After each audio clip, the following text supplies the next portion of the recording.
ভয়ঙ্কর কালার সাপ এই হাতেও উদ্ধার করলাম। কারণ কি, এই যে বর্ষা নামছে, আপনার বাড়িতেও কিন্তু ঢুকতে পারে এই সাপটায়।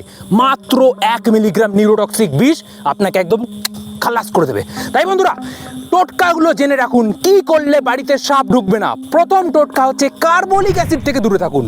কার্বলিক অ্যাসিড কিনে 1 টাকাও খরচ করবেন না। কার্বলিক অ্যাসিড এর গায়ে পড়লে এর চামড়া পুড়ে যাবে, আপনার গায়ে পড়লে আপনারও চামড়া পুড়ে যাবে, কিন্তু গন্ধ পায় না সাপ। আর একটা জিনিস করবেন না, সাপুরিয়ার কাছ থেকে কোনো কবচ কিনবেন না। তাতে কি হবে, শুধু অর্থের অপচয় হবে। কোনো কবচ আজ পর্যন্ত সাপের আগমন আটকাতে পারে না।